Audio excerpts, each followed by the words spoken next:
Hello, and thank you for joining us for Creating an Effective Online Fundraising Strategy. I'm Andy King, a training specialist with the Corporation for National and Community Service here in Washington, D.C. I'll be your host for today's session. Joining us in the production crew are Bethany DeSoblin at Education Northwest and Sam Graziani with JBS International. All three of us will be helping to support your participation in today's session, and you'll see us in the Q&A and chat helping to address any questions that might come up. I'm really excited to introduce to you our presenter for today's session. Jeff Rumm is the founder and CEO of Ignite Digital Strategy Group in Bethesda, Maryland. An award-winning digital strategist, educator, and public speaker, Jeff has nearly 15 years of experience in digital strategy, branding, and marketing.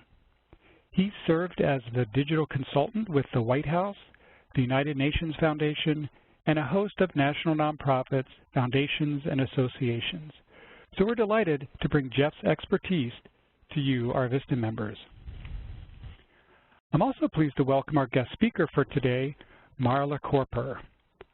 Marla is a VISTA member serving with Solar Energy International, and we'll hear from her a little bit later on in today's presentation about some fundraising experience that she has. So we'll take a look at our goals for today's session. We hope that by the end of this presentation that you'll be able to identify the core elements of online fundraising and what you need to do first before you jump in to starting a campaign. You'll be able to create a basic plan for online fundraising based on your goals. We also hope that you'll be able to identify important aspects of various online fundraising tools and knowing what's important for your needs. And then finally, you'll be able to apply some best practices around email marketing, social media, and donor engagement to your fundraising strategy. And a quick look at our agenda. We'll start out by talking about setting goals and the importance of having a goal for your fundraising campaign. We'll then take a look at how you define your audience and then how you can create a donor journey map to meet the needs of that particular audience. We'll provide you with an overview for developing your campaign and then provide some tips and strategies for drafting a content calendar and point out some other planning resources that you'll find useful. Then we'll take a look at how you can measure your results and then share with you some best practices. And in the middle there, we'll get to hear from Marla on her experience. All right, so with that introduction, I'm going to turn our presentation back over to Jeff Rumm. Jeff? Thank you very much. Thank you, Andy. I'm really excited to be here today and to talk to you about creating an effective online fundraising strategy. So before we can really dive into the mechanics of online fundraising, the first question that I want to raise is why online fundraising? And part of that has to do with this picture right in front of you. This picture shows a college classroom in the late 90s when I was studying in the university. And what's interesting here, you can see, is that there are no computers. I want to show you now,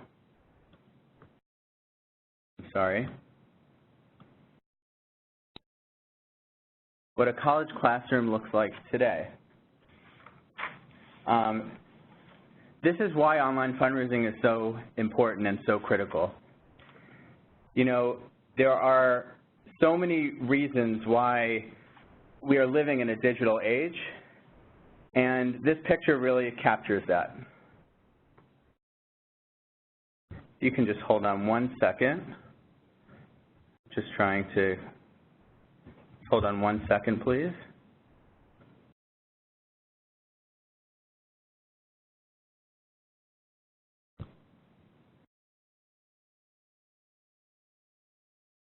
Okay.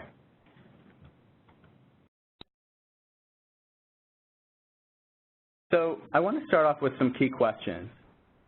First, before you can get into creating a digital strategy, a question to ask is, are the donors we are trying to reach active online? Are our fundraising resources better spent somewhere else? Are soliciting individual donations a key element of our development strategy? And are we looking to expand our donor base? So before you can think about starting an online strategy, these are some really key important questions to ask.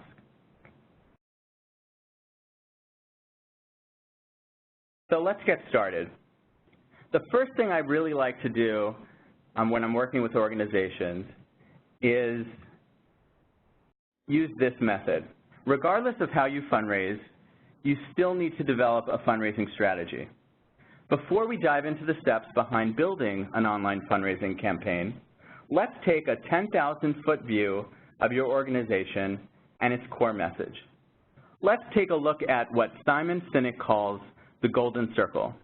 I like to start here because until you truly know and can articulate your organization's why, it's very hard to create a digital marketing strategy that supports it. So the why is the purpose. The why answers, what is your cause? What do you believe? Or the belief that inspires you to do what you do.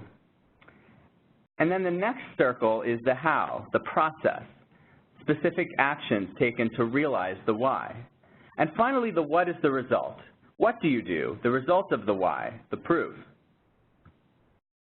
And it's really important to go through this exercise before embarking on any type of digital fundraising campaign. So let's take an example. I like to use Apple as an example. Simon Sinek uses this in his famous TED Talk. You can all look it up afterwards.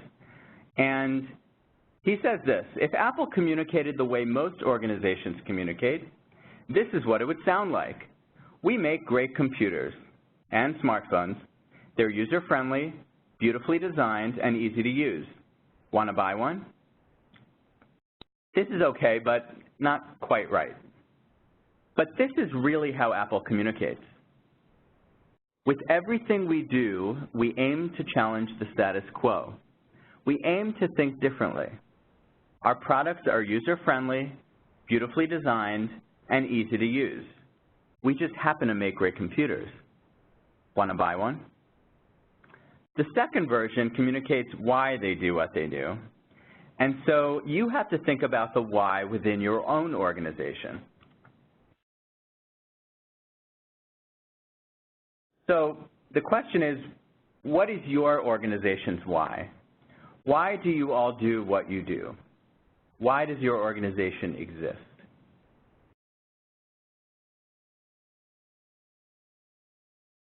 When thinking about creating an online fundraising campaign, it's important to focus on short-term, measurable steps to help reach your goals. And I typically would recommend having no more than 3 goals. So I like to follow the popular SMART acronym for goals. SMART meaning specific, measurable, attainable, relevant, and time-based. For example, obtaining 50,000 new signatures for your organization's advocacy campaign, or bringing in 500 new donations of $25 or more. Those are specific goals, and those would be goals specific to an online fundraising campaign. So a key takeaway is that your goals should be specific and measurable. And again, once you have defined your why, it's much easier to start setting specific goals.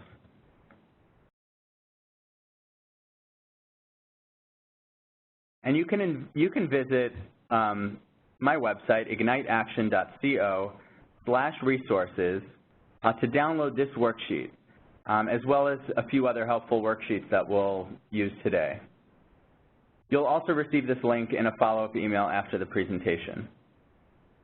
It's something I like to use. It gives you a space to write in and really think clearly about your goals. So after setting your goals, it's important to define your audience. who is it that you're trying to reach with your online fundraising efforts?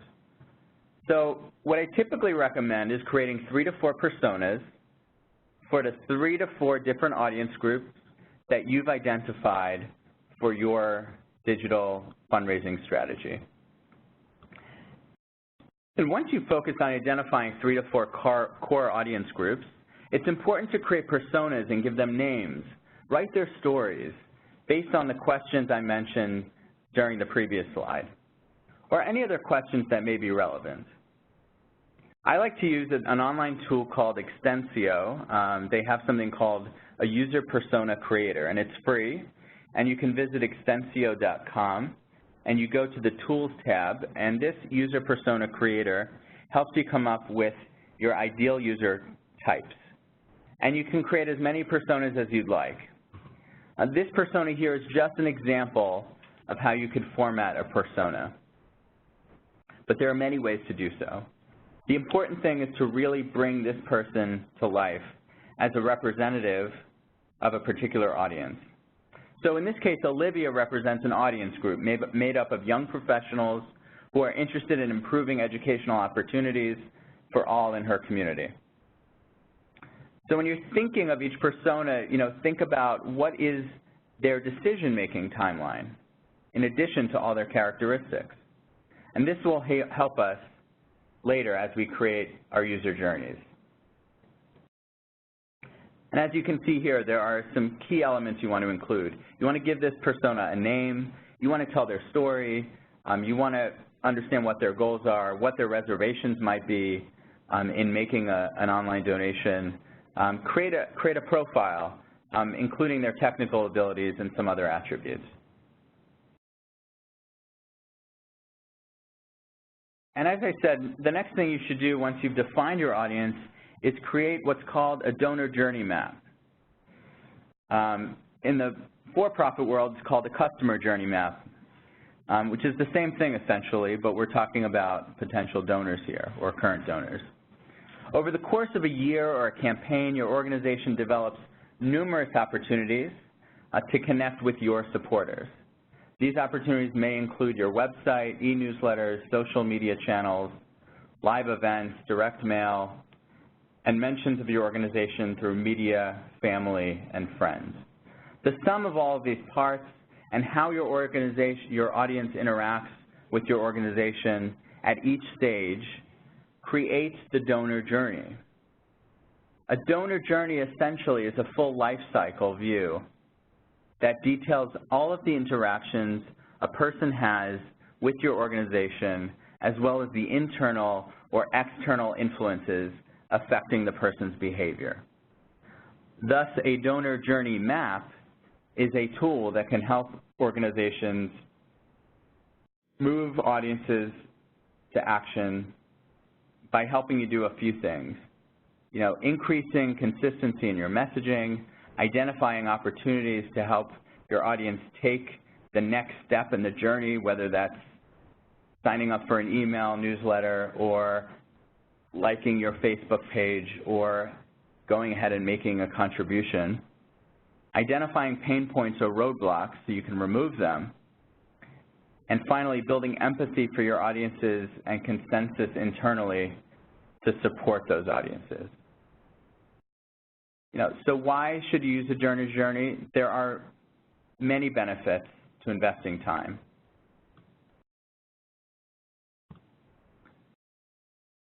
So how do you create a user journey?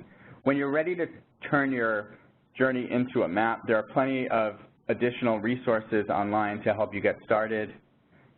You can check out Megan Grocki and UX Mastery's great video and post detailing how to create a customer journey. Big Door also has their quick guide to customer journey mapping. And I also recommend searching Pinterest or Google for customer journey maps to see type of examples and get your creative ideas flowing. And remember, before attempting a journey, a donor journey, you should understand your users' goals, their motivations, their current pain points, their overall character, and the main tasks they want to achieve. User journeys tie back to personas and real people. You'll want to create at least one journey for each of your primary personas at a bare minimum. Remember Olivia? What does her journey look like from the moment she finds out about this educational program in her local community until she's ready to make a donation online? What are the key moments for Olivia to make her convert from someone who is simply aware of the opportunity to making the decision to give and then become a loyal fan of the organization?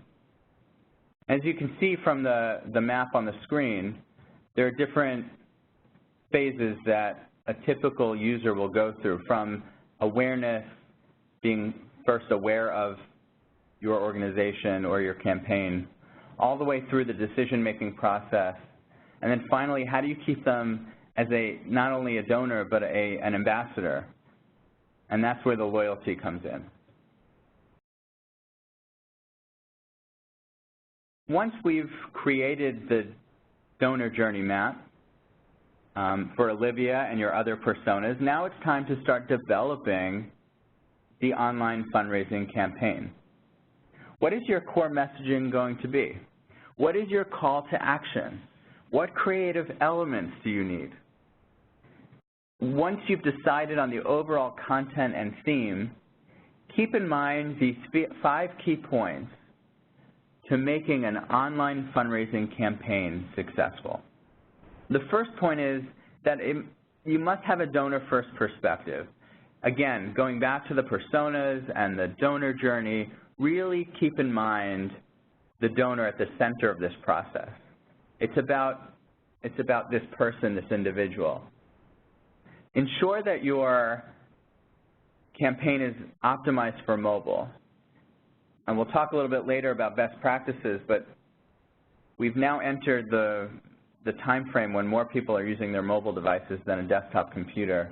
We want to make sure whatever we're creating is optimized for mobile. We want to make sure that the interface is user-friendly, that it's easy to find what you need and easy to make the donation and go through the process. We want to make sure that social media is integrated. And finally, we want to find ways for you to rally the troops. So it's not just about pushing out information, but it's getting others involved in your online fundraising campaign from the beginning. And typically, I like to say if you can get 20 people on board to have them tell their friends and roll something out individually, your campaign can have a lot greater impact.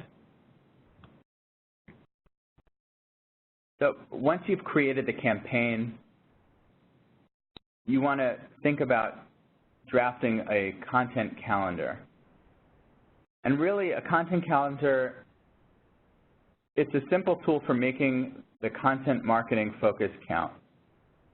It's what we use to make sure we are making the most of our efforts, and many times it is a game changer for us and our audience. And here's why. Strategic goals require strategic tools. Content marketing itself is a strategic venture. It's about understanding what our customers want, or in this case our donors, and giving them it in a digestible way. This is a strategic goal and requires a strategic tool. The editorial calendar, or the calendar that you create as part of your digital fundraising campaign, is a place where we can see a panoramic view of the content marketing strategy that you want to put in place. And number 2, focus allows you to reach your goals. We usually accomplish things that we focus on. If you're focusing on, building traffic or getting more people to your blog, then making a concerted effort to plan your content will only make these goals easier. And website visits will increase when you make consistency and quality your top priority, and then more people have the opportunity to make a donation and support your cause. So the content calendar puts these goals front and center. It will make you more consistent. There's something powerful that happens when we actually write down a plan. It becomes tangible for our team, and everyone will more likely stick with it as they're going along. The calendar will give the team the accountability it needs for building the discipline of creating content day after day. And likely, there's a good chance your team could all benefit from better communication. Many teams require a variety of tools, and it can be hard to stay on the same page. So a good content calendar gives everyone a single place to visualize and execute shared goals. And finally, your audience will love it, because one of the easiest ways to please your donors and your audience in general is to give them something that they'll love. Better content is more focused on what they need and is always welcome, and they will appreciate your efforts.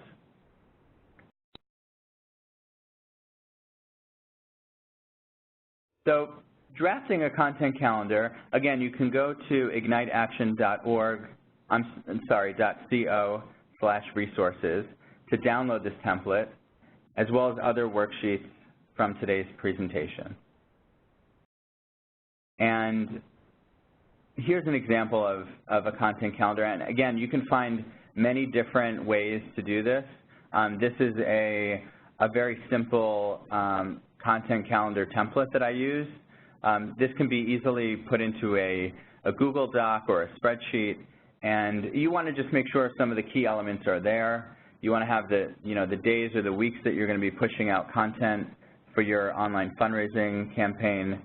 You want to have a topic or a title, specific content, the platforms you're going to use, again, the target personas, and a call to action. Every piece of content, when you send out, whether it's a Facebook post or a tweet or an email, should have a call to action. That may be for, to donate now, or maybe to get people just to engage more with you, to read a story as part of your campaign.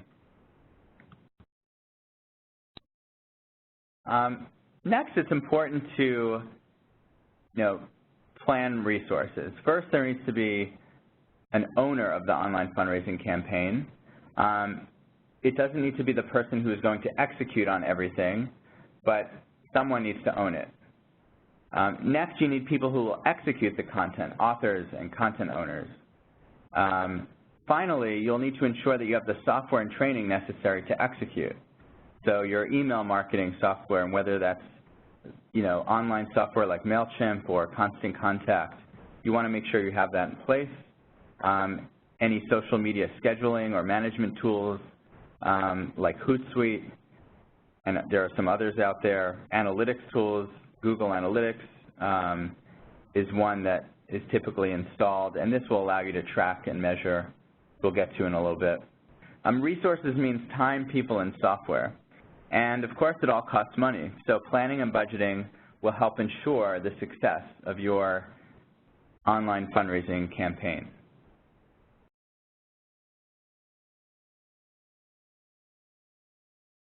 So next, I want to talk about measuring results. The amount of data available through programs like Google Analytics and Facebook and others can be overwhelming. Therefore, focusing on analytics and metrics related to specific goals can help in ways to use this data to inform decision-making. For example, if we have a specific goal like growing our donor database by 5,000 users, how are we going to do that? Well, first, maybe driving traffic, targeted traffic to the site. That can include tweets with photos and quotes. It can include Facebook posts or emails. Number two would be understanding which content users find most useful. So as you start pushing out information and providing information to your donors, you can use these tools to understand what content is the most, what content are people visiting the most, or what are they engaging with the most? And the analytics tools can give you that information. And finally, persuading visitors to take desired actions. So making a donation or signing up for an email or sharing with a friend. All of those key actions can be tracked and can be measured. And ultimately, with any online fundraising campaign, the question is how many people donated and how much did you raise? But there are lots of other metrics that you can get, as I mentioned, in between. Next, we have the fundraising strategy component. And this is just a review to show you all of these fundraising strategy components will help you create a successful online fundraising campaign that is meaningful, manageable, and measurable. So it starts with understanding your why and creating your goals, developing personas to understand your audience, creating those donor journeys for each one of your audience members so you understand different places where you can reach them. Then it's creating the campaign, making sure you have the resources available and planning those resources, creating a content calendar, and then finally measuring those results.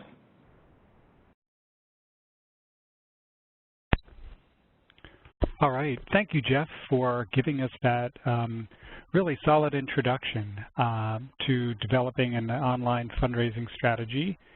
Now we're going to shift gears a little bit. We're going to hear from one of your VISTA member colleagues. Her name is Marla Corper. Marla is an AmeriCorps VISTA member currently serving in Paonia, Colorado with a program called Solar Energy International. Marla is an environmental engineer by training, and she's worked in the energy industry for the past 4 years. Marla gets excited about clean energy technology solutions, human interactions that result in greater good, and chemistry jokes. So now, Marla, let's hear from you. All right, thank you, Andy, and thank you everyone for having me this afternoon. As Andy said, I am working currently as a VISTA for Solar Energy International in Paonia, Colorado. Solar Energy International is a 501c3 educational nonprofit that provides industry-leading technical training for renewable energy expertise. And our goal here is to envision a world empowered by renewable energy. But I'm actually here today to talk to you about an experience I had acting as the overall chair for a nonprofit in Pennsylvania prior to my VISTA experience. This nonprofit was called THON. It is headquartered in State College, Pennsylvania, and its mission is to provide emotional and financial support to families that are affected by pediatric cancer. It's a very large organization. It has over 15,000 participants that work towards this cause, and I was a chair for a committee that worked to fundraise for this cause, and it had about 200 active members. So I came on to THON in 2012. Can you get to the next slide, please? I came on as the overall chair in 2012, at which point we were raising the majority of our funds through a technique called canning. So what canning is that in several designated weekends throughout the year, we would go to cities and towns throughout Pennsylvania with signs that said, "Help kids fight cancer," in cans, and we would stand out front of storefronts and businesses and on sidewalks and streets and collect money for our cause. If you look at the numbers here, we actually raised $57,000 out of $88,000 of our money from this technique, or 65% of our total funds that year. So at first glance, this is really impressive. However, the issue is that as THON grew and more members were using this technique, our area in which we were doing the fundraising was saturated, and we had more and more people that were participating but making the same amount of money, so we were making less money per volunteer that was involved. Also, with the more volunteers you have involved, there were safety concerns. You have lots of people getting into cars and driving throughout the state. That increases the chance for accidents, and also being out in communities on their roads and in front of businesses, you know, that congests traffic, and it didn't seem like a long-term sustainable solution for the organization. And really there was no room for growth because the area, our market, was saturated, and the more people who volunteered were not going to return more on our investment. So that brought us to a call from THON that said, we need to re-envision our fundraising techniques and create something that is sustainable for years to come as our organization continues to grow. So my organization, as overall chair and my executive board, we looked at the call that we had gotten from Thon, and we decided that we needed to create a new strategy. We had not done this before, and we kind of thought, where do you start? And the first thing we decided that was important was to define our audience. So we took a look at who had been involved in Thon and who could we reach, really to leverage our network and help fundraise more effectively. So we identified the 4 groups that you see listed here: friends and families of the volunteers that were working hard in our committee, alumni of the organization. Our committee was the College of Earth and Mineral Sciences, so we realized that we had a large network there we could reach out to, our faculty and staff at the college, and then also corporations that we had not been reaching out to. So if we go to the next slide, what we realized is that we had identified these audiences, and now we needed to define who these people were. Who are those 4 groups of people? So first of all, we looked at what is the age range. And really we had in those categories people from college age really to, until no age limit. So 80 I have here, but really 80 plus. But knowing that, we identified that the age range of 25 to 40 covered most of those categories. So that would be our recent alumni, our faculty and staff, corporate donors that we would be partnering with. Most of those demographics were in that age range. So knowing that, we defined how are we going to communicate with this age range.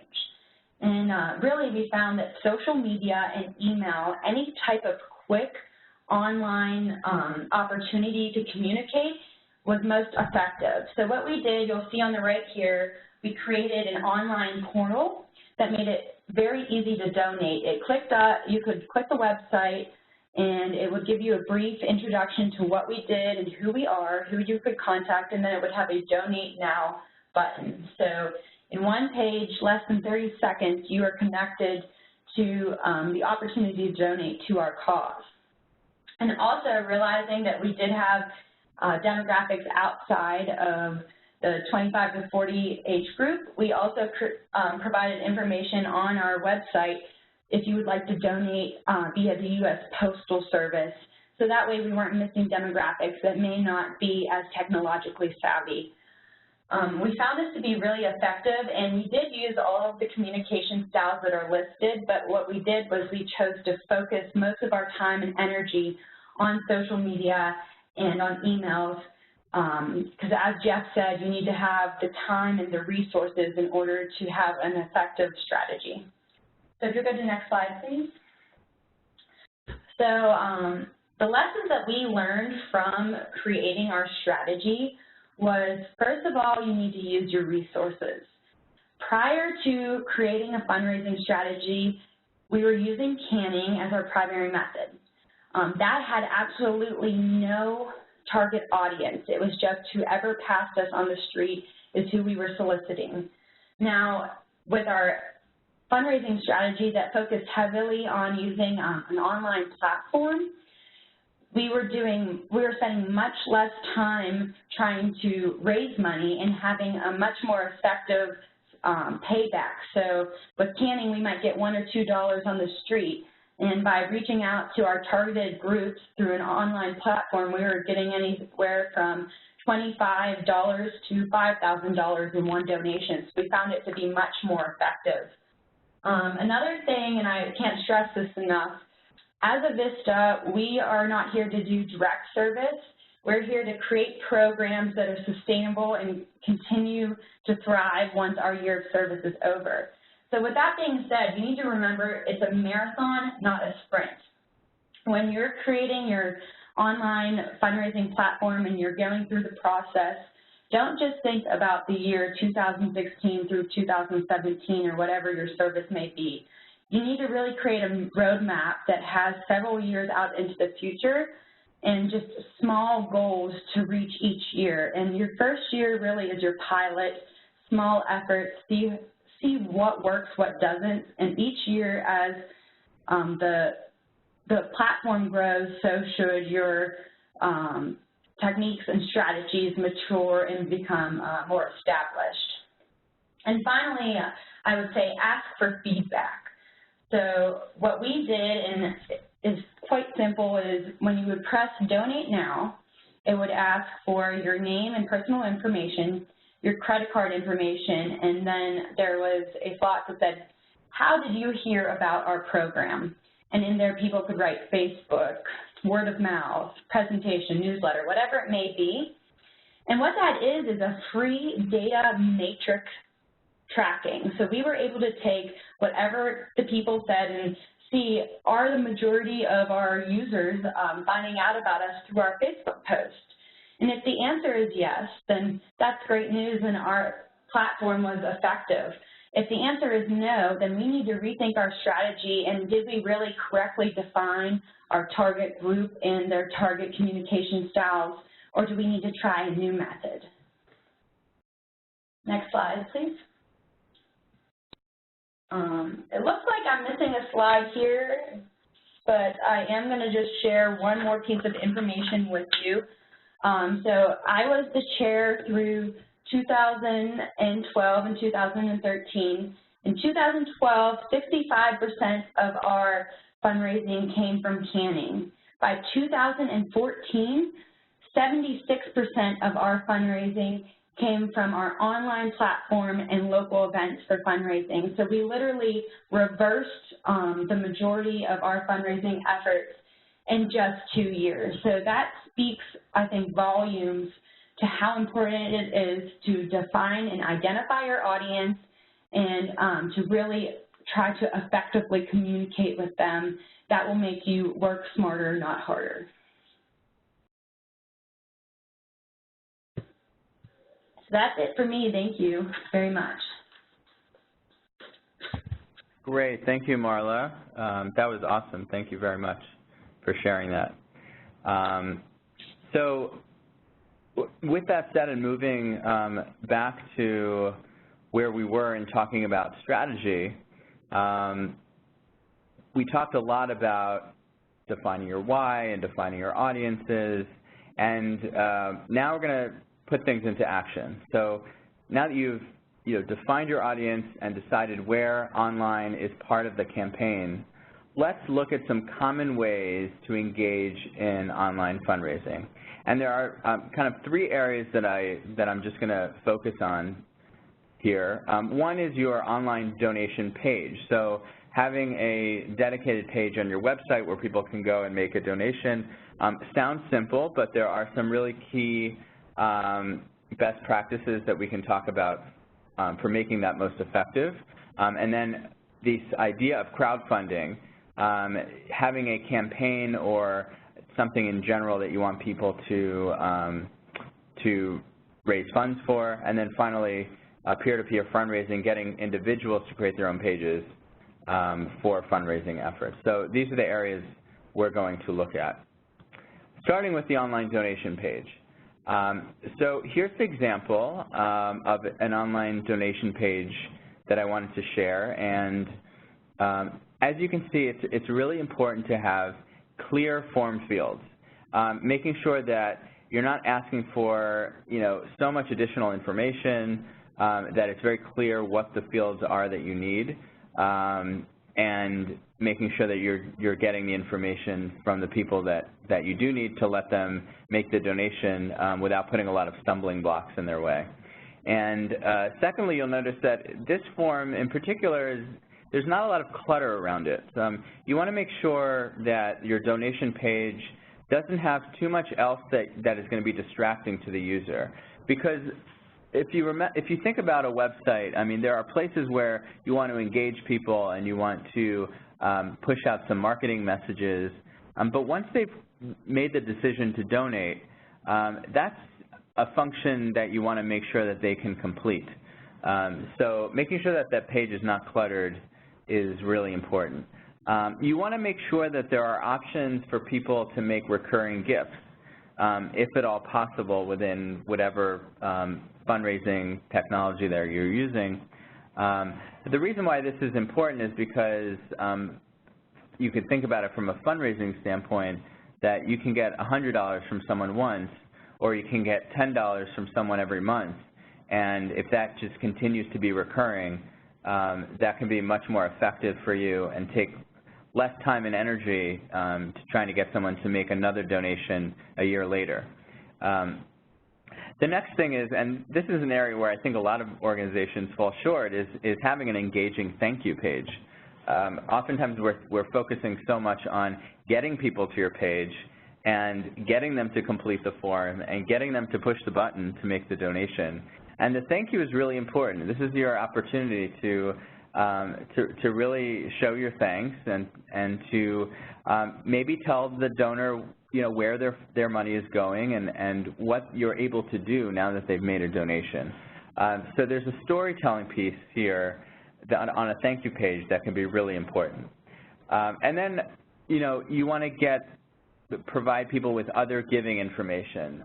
You may have planned giving or, you know, matching gift information that you want to give to people, and this would be a good opportunity to do that so they know that there are other ways to give to your organization. So the next option is to do a crowdfunding campaign. And crowdfunding is typically very focused. You're talking about a specific campaign, typically with a dollar amount that you're trying to raise funds for. It could be a specific project or an issue that you're working on. And usually if there's a short time period, so you have, you know, maybe 30 days or 2 weeks or 60 days, some time period where you're trying to raise the funds for this specific program. You want to make sure that the experience is very easy for the user. You want to make sure that they understand clearly how to make the gift and become a part of this crowdfunding process. And then, of course, because it's crowdfunding, and the idea of crowdfunding is to get more of a crowd involved, you want to make sure that the page that you've created or the content you've created is really shareable. So something that's going to get people's attention and make people want to share it and get their friends, family, coworkers, and others to give to the campaign. You want to clearly display the goal of the campaign and, if possible, show where you are in reaching that goal so it can motivate people to give. And, of course, as with anything in fundraising, follow-up is key. You want to, once people have made a donation to your campaign, you want to follow up with them, share with them where you are, share with them any updates you have, and that will be a really important aspect of this crowdfunding process. So here's an example, and you know, we can just think about some of the things that I had mentioned. You know, this campaign is very focused. It's clearly showing the amount that they're trying to raise, how much they've already raised. There are some really nice social media tools on the left side, and you know, there's not a lot of clutter on the page. It's a very clean crowdfunding page, and this is something that you can work toward, having a page like this. The next option is to do a peer-to-peer fundraising campaign, or some people have referred this as friend raising. And the best way to do this is to create a team of ambassadors. You get upwards of 20 individuals who you can get on, you know, potentially a conference call to launch this idea, and then get them to create their own fundraising pages using a number of tools that are out there. You can have them create their individual stories, so why they give to this organization, what did they give to, why it's meaningful to them, and those individual stories are going to be compelling to the people that they're going to reach out to. Each individual want to have a personal goal on their personal fundraising page. So if each person, you know, has a goal to raise $1,000 and you have 20 people, you could potentially raise $20,000 for your organization. And you have to make sure that the page has social media sharing tools and that you've encouraged people to share their page on social media or via email.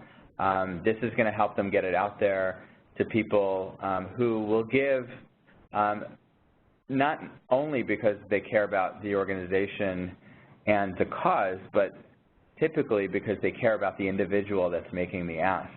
And this is, this is one of the core elements of doing any kind of peer-to-peer fundraising, that you're getting your ambassadors or your people that already care about you to get their people and their friends and family involved. Peer-to-peer fundraising pages typically allow you to track the progress, and you can show that on the page, just as I mentioned before with the crowdfunding. And then again, I'll go back to this and say the thank you page and having a personal email from that individual to the donor can really be important and engage those people beyond just the peer-to-peer fundraising campaign. Okay, so here's just an example of a screenshot, as you can see on this page. It's personalized. There's a photo of the individual that people will recognize. There's a personal story that she wrote. You can see who donated to her page, and the progress is tracked. And it gives people an opportunity to donate, of course, and it's very clean and gives people a clear vision of what this individual is fundraising about and what they care about. So we're going to move into some best practices. You know, we talked a lot about strategy earlier, and now I'm going to give you some tools and tips to what to do. And we'll start with email marketing. And first, I'll just give you a few highlights from some statistics. 51% of all email today is opened on a mobile device. So more than half of all emails are opened on mobile. And this one is really interesting. 80% of people are only scanning emails. They're not fully reading every word in every email. And in some recent research, it shows that between 28 and 40 characters in a subject line are typically the most opened. So those are just some key tips to keep in mind. And I thought it's very interesting to see how people are moving from using email on desktops to mobile and the behaviors they have with email. So it's important for us to know that research in order to follow some best practices.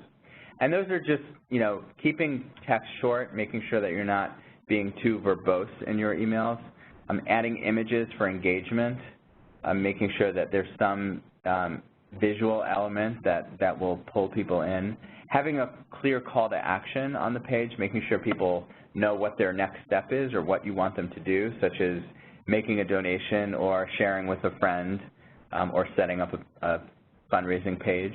Of course, I've mentioned this a few times already, we want to make sure that it's mobile accessible. And of course, subject lines are really important, probably the most important element of an email, because if someone doesn't go past the subject line, they've already swiped on their phone and your email is not in their inbox anymore. So the subject line is really important, and there are ways to test subject lines. You can do A/B testing with subject lines and finding subject lines just by trial and error, seeing which type of subject lines work and which don't. There's also a lot of research out there and studies that have been done on subject lines in general. So it's just something to keep in mind as you're creating your email campaign. Next, we're going to talk about social media best practices. And with social media, it's important that you're not only pushing out links for people to donate, because those, if you do that continuously and without anything else, they'll soon be ignored. And it's really important to use social media as a way to start a conversation. So that might be, you know, opening up a question or being part of a conversation that you've already seen on social media that's about the topic that your organization is working in. You want to have a clear link to a fundraising page when you are ready to promote a campaign or a fundraising effort that you're running. And it's also good to tell stories. You know, oftentimes some of the most engaged social media posts are when organizations are telling stories about the people that that are receiving benefit from the organization, or the people that the fundraising efforts are impacting. And finally, of course, using engaging images. More social media posts are liked and shared with images than those without images. So if you can find a library of images, there are lots of great new stock photography sites that are out there beyond just some of the typical ones that have images that don't necessarily look like stock, but you can sometimes find some hidden gems there. And I would encourage you also to look, you know, at getting your own photographs. The more authentic the photographs are, typically the more engaging they'll be with your audience on different social media platforms. And next I want to just talk about the fundraising page and how you get people from an email, for example, to a web page to take action. And that's only half the battle, but engaging donors once they are on your page is critical to campaign success. Nielsen Norman Group created a very large report. It's over 200 pages. It contains 116 guidelines for improving the design of nonprofit and charity websites. They discuss how to design nonprofit and charity websites to encourage donations and volunteering.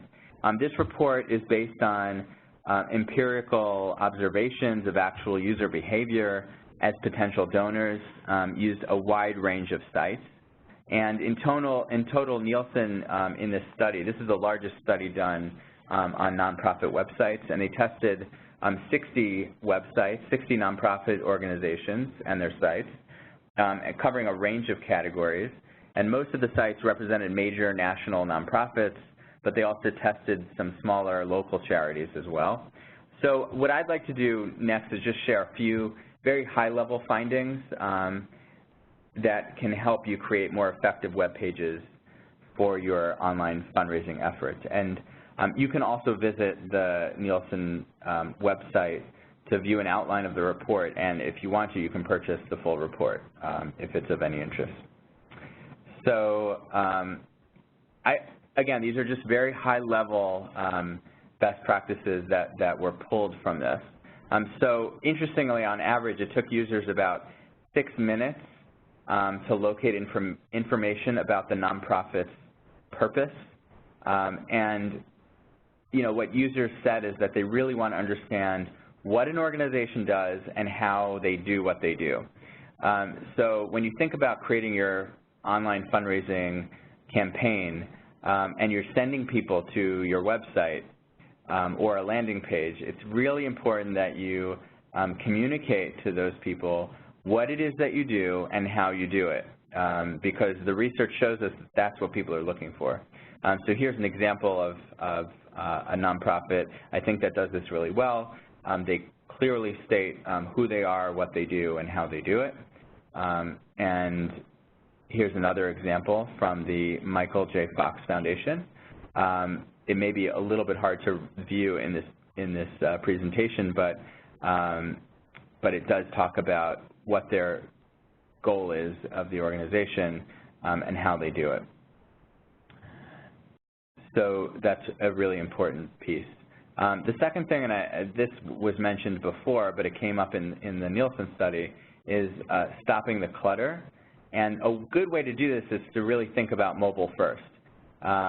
You know, just by fixing small usability issues on your site can increase donations by more than 10% according to Nielsen. So a lot of times donors felt that there was too much on a page and they couldn't actually find either a way to donate or find the information they were looking for. So I think one of the key points here is stop the clutter, make it really clear how people can do what they came to do. Here's an example of a nonprofit site where you can clearly see what the donation amounts are and where to donate. Moving right along. The next thing that came up in this study, which is really interesting, only 4% of organizations in the Nielsen study were able to answer the question, how will you spend my money, on their homepage or landing page. And what we've learned is that donors coming to a web page, whether they're coming from an email campaign or a social media page that you've created, they want to know where their money is going to go. And ironically, most organizations don't put this up front and don't explain where the donations go very clearly up front. And that's really important. So it's a great takeaway, I think, for everyone on this call. Here's just an example from United Way.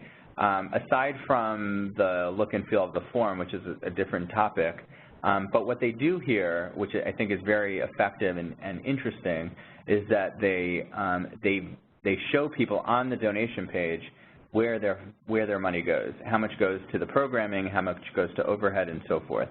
And this is what people are looking for when they're deciding to make a gift or not online.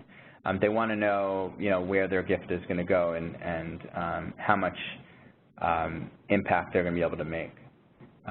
So it's something just, to consider as when you're creating a digital fundraising campaign. It's important to have this be one of the messages so people know where the money goes. Here's another example of a way to communicate that using an information graphic showing where the money goes, functional expenses versus program activities.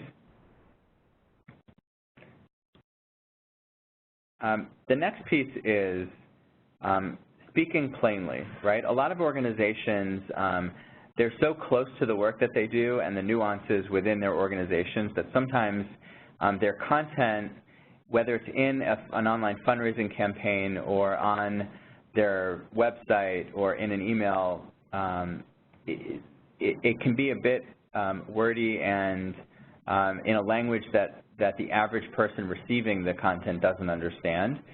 In the Nielsen study, they found that 53% of users did not make a donation, did not go through with making a donation because of an issue related to content, meaning that they didn't understand the content that they were reading, so they decided not to make the donation. This is really important because if you can make your case clearly and speaking in a way that people understand, you're more likely to get more donations. And this is another quote. It goes back to the what and how that we talked about earlier.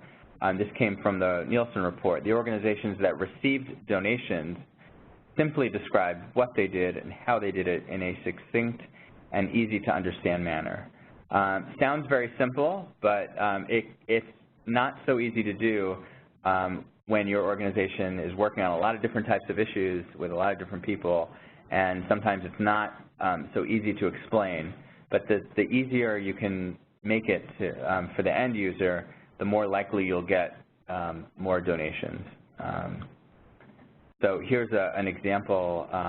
This is an organization I worked with, the United Nations Foundation, and again, very clear landing page, what they're trying to do. There's an emotional video behind it, so it captures your audience, and then there's a button where you can clearly, take action. And finally, be proud. If you've won awards or if you've been selected as part of some other group, or you have any kind of watchdog rating or endorsement, this is the time to share it. When people are deciding where to give their money and where to make a donation, they want to know that they're giving to an organization that has these kinds of endorsements. It gives a sense of credibility, and this can really help make someone decide whether or not to make a donation. And the Nielsen research showed us that organizations that had some of these ratings and icons on their site, they tended to get more donations than those that didn't. So if it's something to think about, Charity Navigator is one that you all may know about. That's a very popular, widely used charity watchdog organization. So if you're a part of it and you have a 4-star rating, it's really helpful to put that up there. And there are some others as well, as you can see here.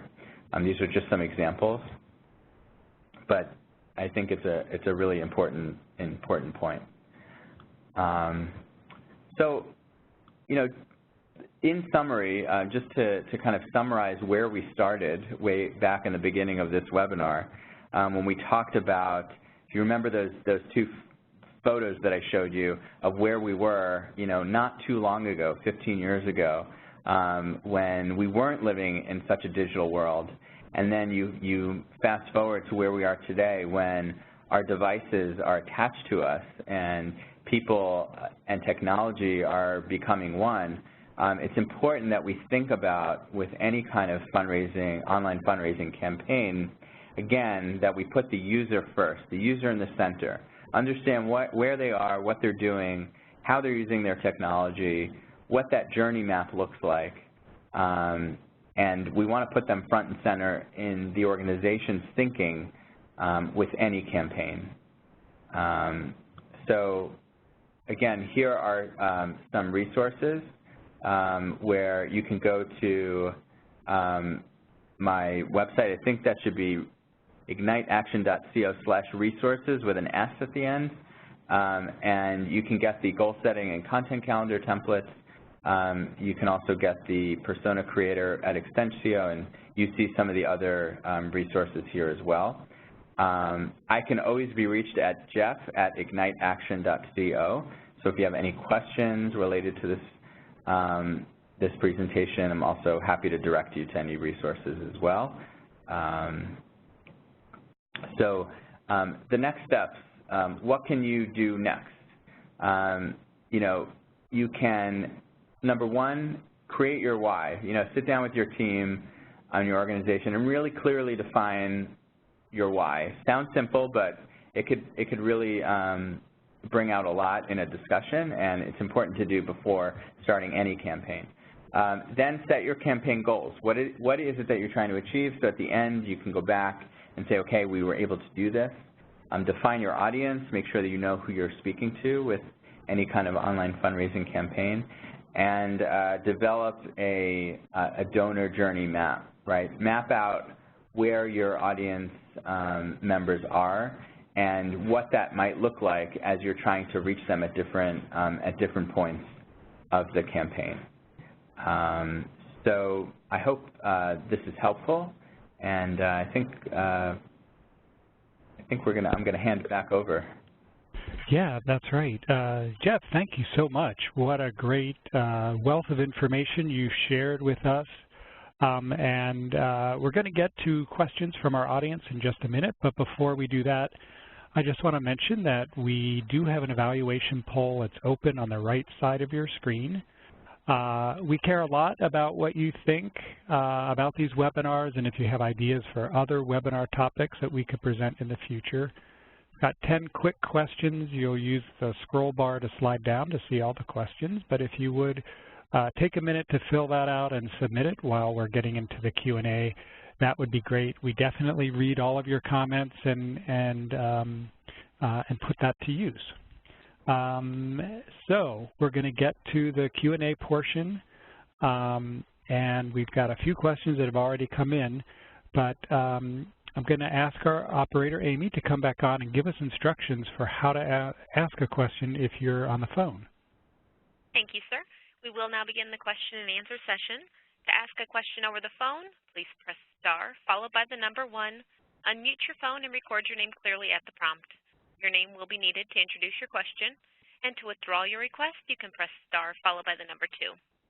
Again, if you'd like to ask a question, please press star and then 1. One moment, please, for questions to queue. Okay, great. And of course, you can still ask questions through WebEx by using the Q&A panel, which now has closed, but it's just above the the evaluation poll, so if you want to ask a question through WebEx, just reopen that Q&A by clicking the little triangle to the left of it. So our first question comes from Michelle, and Jeff, I think I'll direct this one to you. Michelle asks, how do you go about setting up an online fund? So I don't know if she means an online fundraising campaign or just maybe it's the mechanics of accepting money online. Any thoughts on how to get started?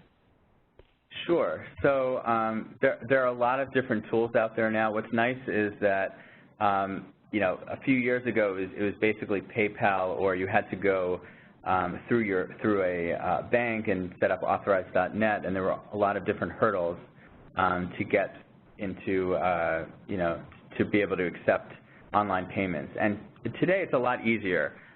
So there are some, you know, online fundraising, you know, platforms that you can use to set up, you know, some kind of page if you want. One that I really like is from an organization called Classy. If you go to classy.org, they have really great tools that you can use, and you don't have to, I mean, you can integrate it into your website, or you can keep it separate from your website.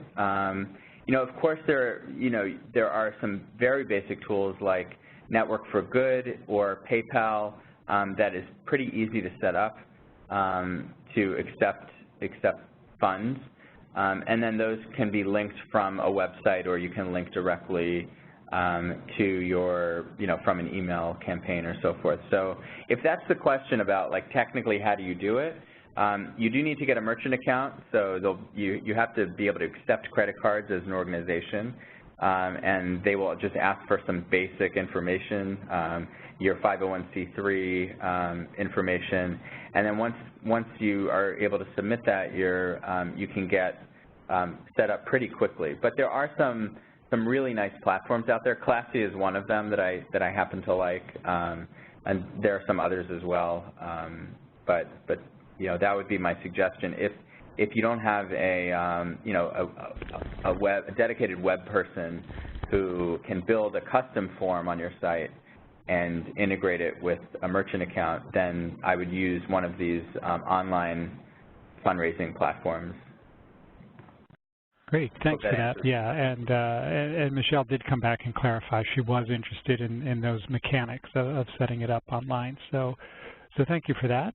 Next up, we've got a question for Marla, and this comes from Kat. So Kat wants to know, Marla, who designed your donation website? It looks great. Thanks, Kat. That was actually one of our board members designed it, and he used a program that I can't think of it off of the top of my head, but he used a web design program that it had a pre-selected format, and he was able to enter the information to make it user-friendly. Terrific. So let's turn to the phones and see if we have any callers on the line. Amy? We are currently showing no questions over the phone, sir. But again, as a reminder, if you'd like to ask a question over the phones, you can press *1 to do so. Okay, great. Well, we've got several other questions coming in online, so we'll continue there.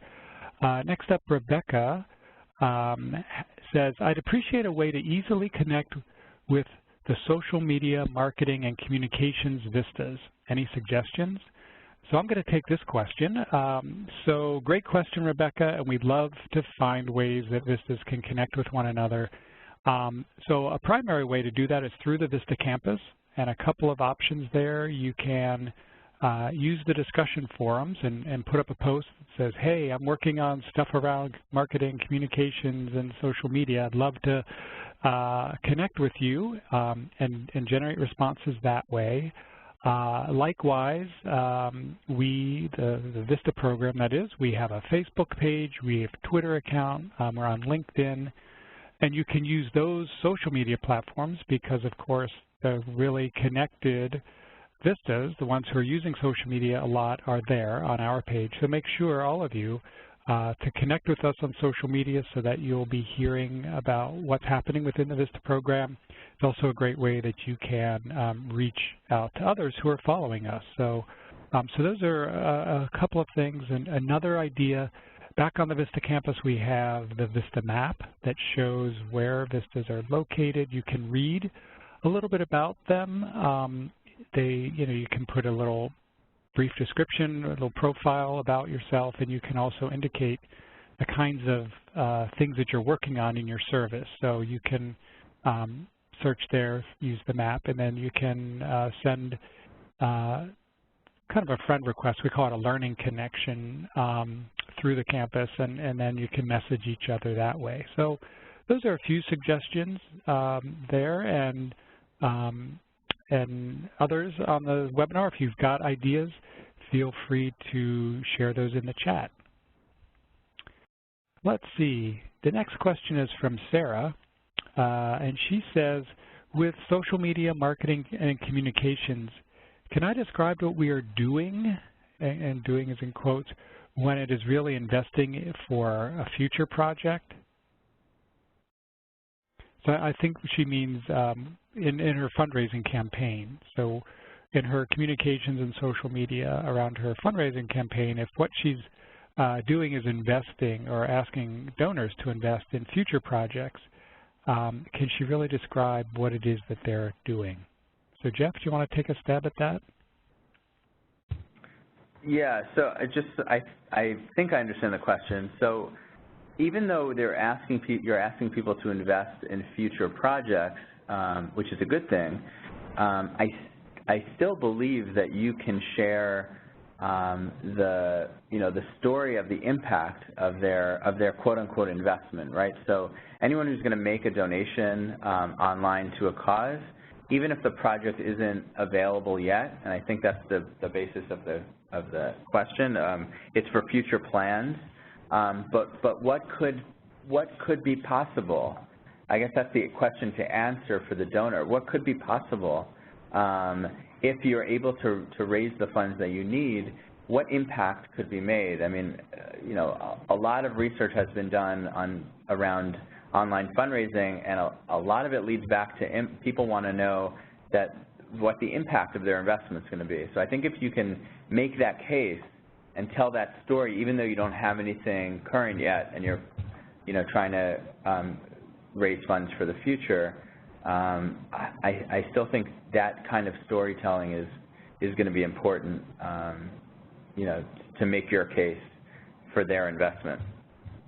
I hope that answers your question, if I understood it correctly. Yeah, I think so, and I just got a clarification here. Looks like Sarah's fundraising for an endowment. So, a specific type of fundraising to help support the organization on into the indefinite future. So, but I think what you just described, Jeff, would apply to an endowment, wouldn't it? Yes, yeah, it's interesting because I'm working right now on an endowment project, and I think one of the most effective tools in telling that story about endowment, because it's really about the future generations, is to get someone to share why they have invested or why they have created an endowment fund or have donated to an endowment fund. Likely it's because they're not just investing in projects that they're going to see today, but they're investing in projects they're not going to see, or maybe their children or grandchildren or great-grandchildren will see and will affect the future. But getting the personal story from the individual who's decided to, or individuals who have decided to actually step up and make that gift to the endowment, I think could be powerful for others to hear who are in similar situations. So I think that could be really effective. Okay, great. Victoria has a question, and it harkens back to when you were talking earlier, Jeff, about measuring results. She says, what resource would you recommend for understanding analytics? Like, what are they, why they're valuable, and how a non-analytic person can become a quasi-expert in analytics? So any resources you would recommend? Yeah, I mean, it's interesting. You know, a lot of times people get really scared of the analytics software because they're built to do the most that it can do, right? So you have organizations or companies out there that need to use every single aspect and tool that's included in the analytics software. But I would say probably for most of the folks on the line today, some of the basic analytics that are included in, let's say, Google Analytics can give you much of the information that you need because you essentially, you know, you're tracking where people are coming from, how they got there, and then what they did when they do get there, what they're doing, and then where they're going afterwards, right? So it's essentially 3 different stages, you know, driving them to a particular location, whether it's a website or a donation page, then what it is that they're doing on that page, and then where are they going afterwards. And Google Analytics can give you that information. As far as like resources in understanding Google Analytics, you know, there are definitely websites out there that offer tutorials. Lynda.com is a really good one, Lynda, and I've been, you know, using Lynda as a resource for clients and students of mine for a long time, and they have very specific content in their tutorials, and I'm sure there's one on analytics.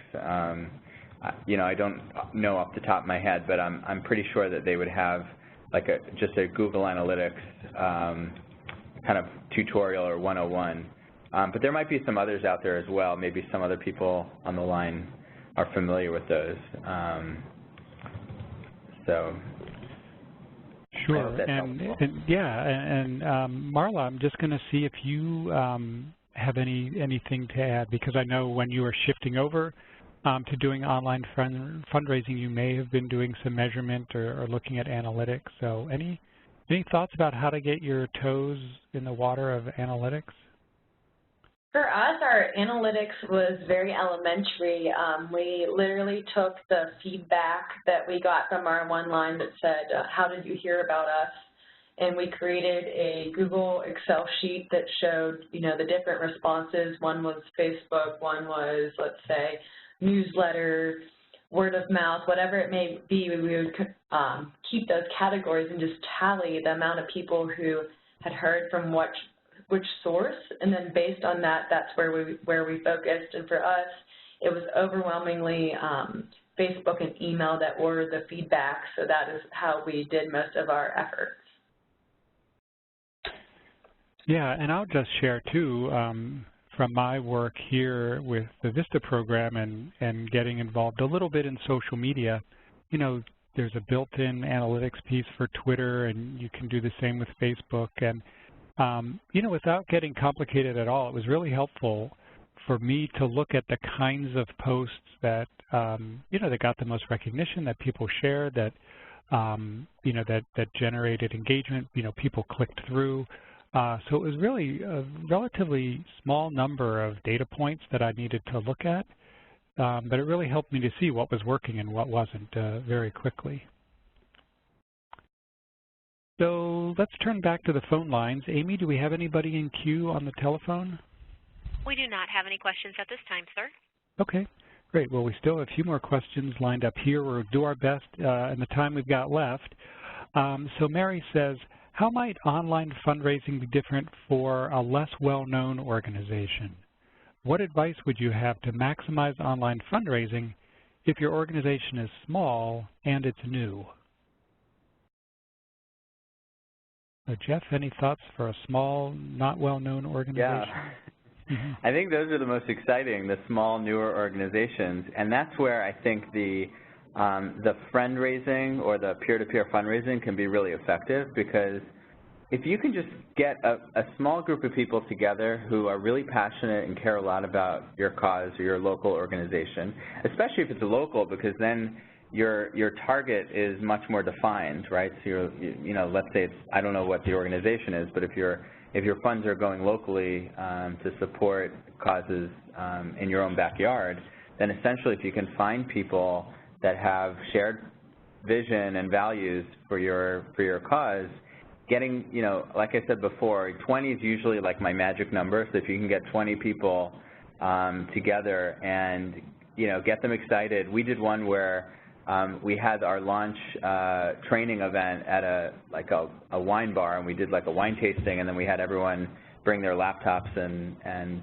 smartphones, and we trained them on how to do the peer-to-peer fundraising at the event, but then we actually had them set it up and do it right there. They were all very excited, and they were motivated, and they set up their individual pages, and that evening raised a lot of money. So if you can rally the troops in a sense and get some local people engaged and get them to use social media and use their email, you can really get a lot of other people to see it, and hopefully that becomes a snowball effect and get more and more people at least to start to see your organization and to get some more visibility out there, and then hopefully raise some more funds while you're doing that. So just one idea to share.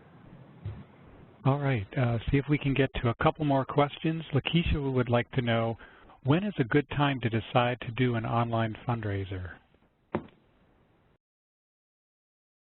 A good time to do an online fundraiser. So there are some busier times, and if you're going to do something new and have a campaign, I would actually stay away from those times unless you are going to get really organized and behind one of those seasonal activities. And I'll give you some examples to put it into context.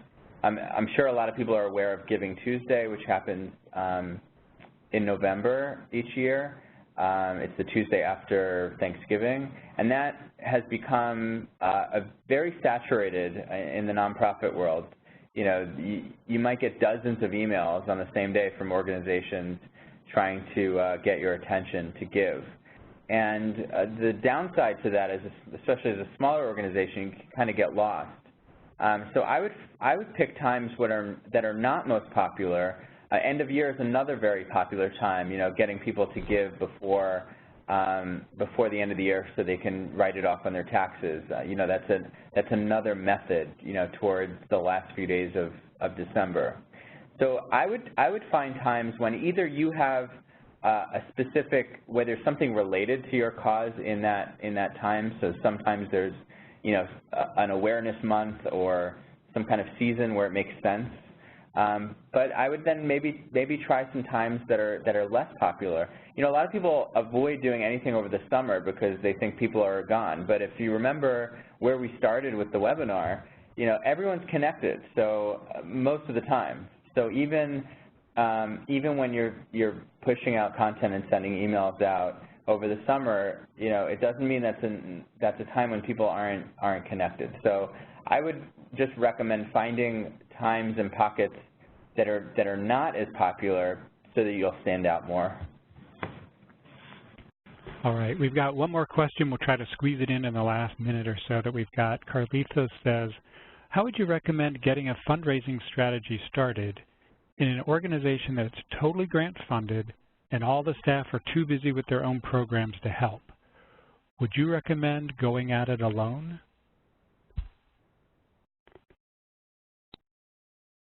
You want me to take that? Yeah, if you're willing. It's hard to go at it alone. If you don't have support from others in the organization, especially management or, I don't know, depending on the organizational structure, I understand that people are busy. If you can try to, online fundraising is as much about the dollars as it is about engaging people. So if you can make the case that, by setting up an online fundraising campaign, even if you're getting very small gifts from people, you're building up your awareness and your donor base and more people that are learning about what you do as an organization. So And then if you can find, the second thing I would say is find volunteers. You know, if you can't get the staff people because they're too busy, maybe you can rally a group of volunteers that would be willing to help support it. But it's very hard to get this stuff through without key support at the top of the organization. That's just been my experience. So it's just finding the right way to approach it and to position it, where it wouldn't take up a lot of people's time. You can set everything up, create the strategy, present it, and then try to get people on board that way. Sounds like a great approach. Well, we've run out of time, unfortunately, and I definitely want to thank our presenters again, Jeff Rum from Ignite Digital Strategy Group, Marla Corper, who is currently serving VISTA member in Paonia, Colorado. Thank you both for sharing all of your strategies, experience, and expertise with us. It's been a great presentation. I also want to thank all of you for participating and invite you to join us again. Next month, we've got a session coming up, Translating VISTA Service to Your Resume and Career, and another one on creating group volunteer opportunities that will engage and inspire. You see the dates listed there. You'll also get an email from us with all the details for registering. I also want to thank our production team, Bethany DeSablin and Sam Graziani. Thank you all and have a great afternoon.